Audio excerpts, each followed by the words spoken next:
Real talk, real people, relevant conversations. The I Am Kiana Scales podcast is dedicated to real conversations about issues, emotions, and experiences that affects the lives of everyday people. Ladies, are you looking for the hottest fashions and accessories? Look no further. The Closet Experience has you covered. The Closet Experience has been delighting women of all ages and sizes since 2009. Visit theclosetexperience.com and save 10% with code podcast. The Closet Experience Boutique, where fashion and budget meet. The Closet Experience Boutique, where fashion and budget meet. Save 10% with code podcast. That's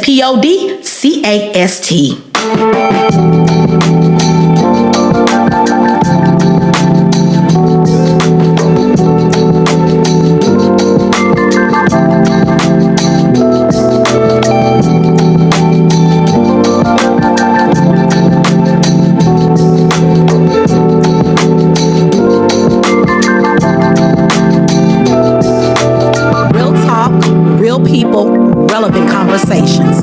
The I Am Kiana Scales podcast. Many people, particularly those who have never met a transgender person, are naturally curious about what it is like to be transgender.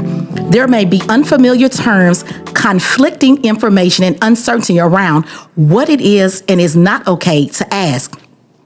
Because so many of us naturally learn by asking questions, we do not always pause to consider whether a question is appropriate or not, or whether a person wants to be asked a particular question.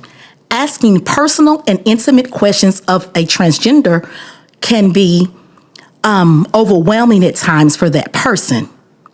You may be putting that person on the spot or just pressuring them to justify themselves and having their privacy invaded, or even worse.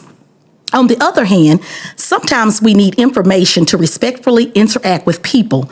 Names and pronouns are fitting examples of this type of information. Knowing an individual's name and pronouns they use, for example, she, her, hers, he, him, his, or they, their, theirs, allows you to respectfully call the individual what they have requested and treat them with respect. Today, we are going to respectfully engage in dialogue to gain an understanding of what it means to be transgender. Welcome to the I Am Kiana Scales podcast, episode 8. I am your host, Kiana Scales. Today, we will be speaking with Javahn Oshea. Welcome, Javahn, to the I Am Kiana Scales podcast. Thank you, Ms. Kiana. Thank you for having me. You're more than welcome. Thank you for being here with us. So, tell our listeners a little bit about yourself. Well, first of all, thank you for having me again. Hello. My name is Javahn Oshea. I'm born and raised in Jackson, Tennessee. Grew up there.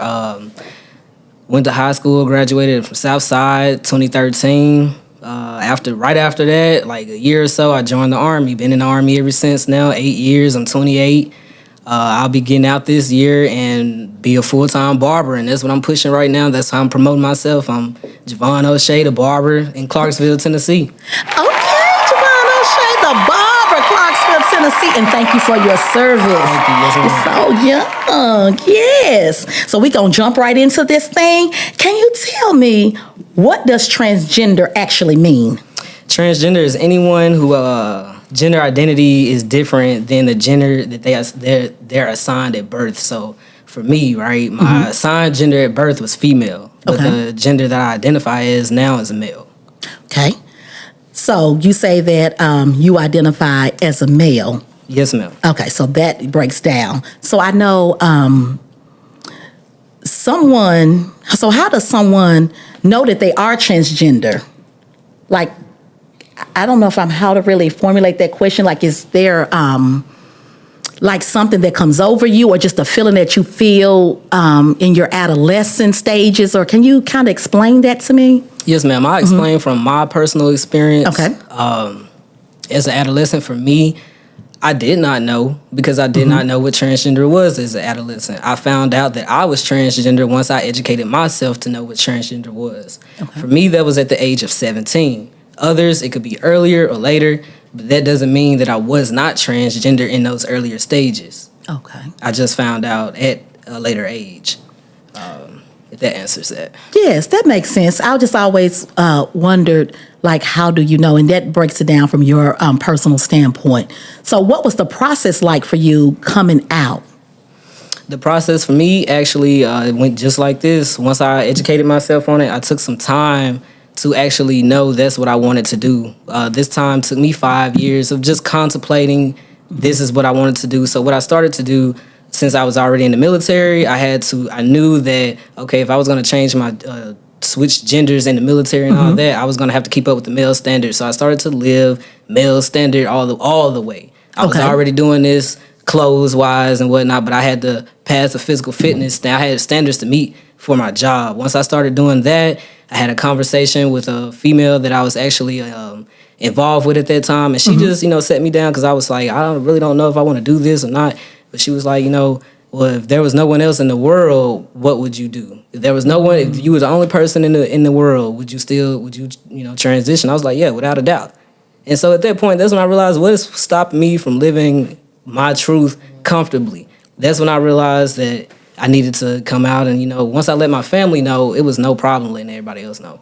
Okay, and was your family pretty much accepting? Absolutely. Okay, good. That is good to hear, because sometimes we hear that families tend to disown their family member for coming out, and I commend your family for that, for being that support system.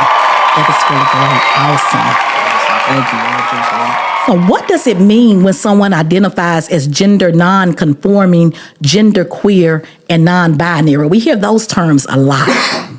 Yes, ma'am. Gender non-conforming, to my understanding, that's a person that does not agree with the traditional gender norms and behaviors.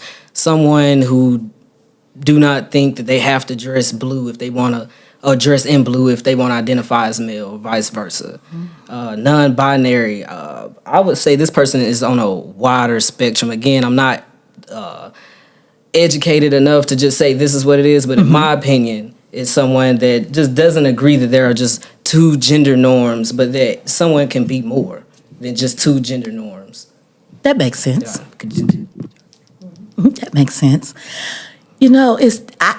Doing research on this topic is so broad. It's so broad, the spectrum of questions to ask, and and to feel comfortable with the person to ask those questions.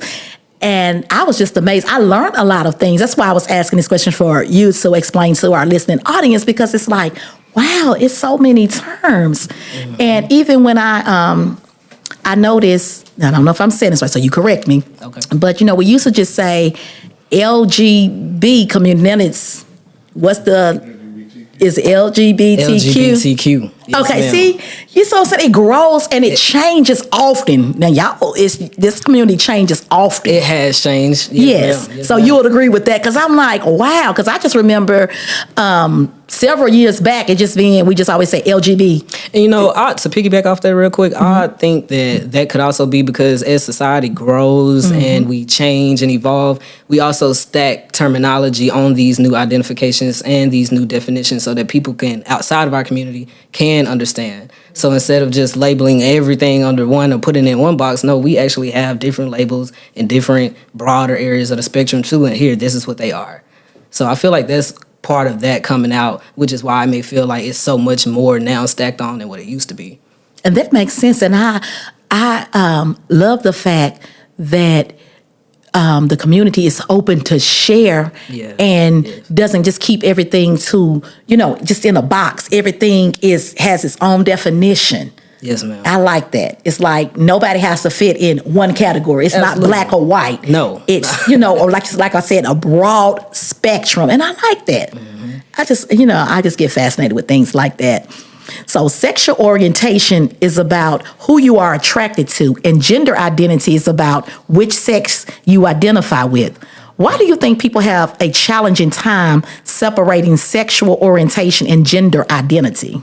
I think they have a hard time because they think that the two are connected to each other. Meaning they think that, this is my example.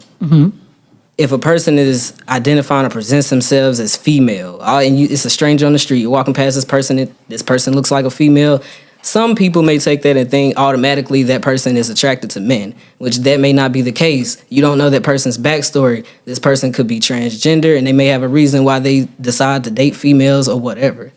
And I feel like sexual orientation has nothing to do with gender identity. I don't know why that's connected to each other.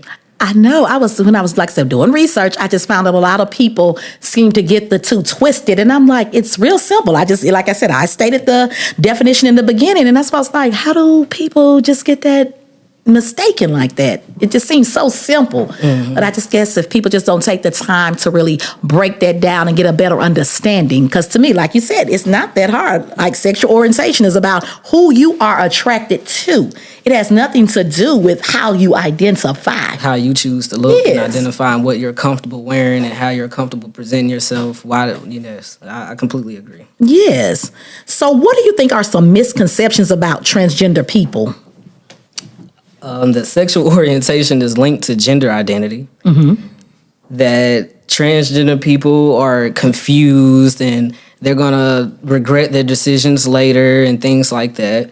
And I think that that people think transitioning is simple as just getting one surgery or just taking pills or just taking one shot and boom, you're transgender. It doesn't work that way. So when we say, society tends to say that people are confused and that God designed you in his image. So when the confusion, why do you think, people just think that, like, people are confused and that people don't have a true understanding of who that, because I would think that the person that's choosing to be transgender or bisexual or gay, they should have an understanding of what they want. So I don't think there should be any confusion in that. I think the misconception is they're putting off what they want out of that person's life, what they want that person to be, so that they can be comfortable around that person. So in order for them to be comfortable around who they may have known as a female for however many years or male for however many years, and then this person chooses now whenever I'm transgender, I do not want to identify as my assigned birth. Well, now for some people, they may be uncomfortable with that. So no, you should stay in this shell and stay how you were born because that's how God made you. Okay, but do you not understand my mindset? This is how this is populating in my mind. You want me to stay in this body where I have to force myself to, maybe for some, want to not kill yourself or, go down all different types of paths of destruction and not have the best life that they could possibly have. So it's the mindset of the person, the naysayer, is because they want to be comfortable instead of uncomfortable around people. Yes, got it. You on to something there. I never really looked at it like that, but that makes sense because a person is not comfortable, and instead of them getting comfortable or getting to know the individual and stop looking at the label that's associated with the person. Yes, ma'am. Yes. So what kind of hardships do you think trans people face? The transgender youth, especially, I feel like face a lot of hardship as far as health-wise, receiving health care and things like that, and being able to medically transition at a young age. Most states do not allow you to do this if you're not 18 or with a parent consent. Most parents will not consent until you turn 18. So I feel like transgender youth is definitely in that. Okay, so that makes sense. So I was going to ask you this about the healthcare. I know on the last question you did mention about taking pills. I would assume that's like hormone pills or things of that nature. Yes, ma'am. It's a form of estrogen. So to get those type of things with healthcare, you're saying it's harder for you all to get the proper medical treatment, or because of the transgender process. I would say because of the laws that's set in place in certain states. It makes the process more difficult for the transgender youth to medically transition, like surgeries, even if they want to receive certain surgeries like top surgery, and again, receiving testosterone medication or estrogen medication if male to female. Okay, so in most cases, it may or may not be covered by the health plan. So then it's like an out-of-pocket cost. Exactly. Okay, yes, so that can be challenging. Like you said, if you're young, you really hadn't been on this earth long enough to really establish, unless you come from money, I can understand that being a problem that you need assistance with transitioning and you need that proper health care to make sure everything is okay. Okay, can you tell us about your transition?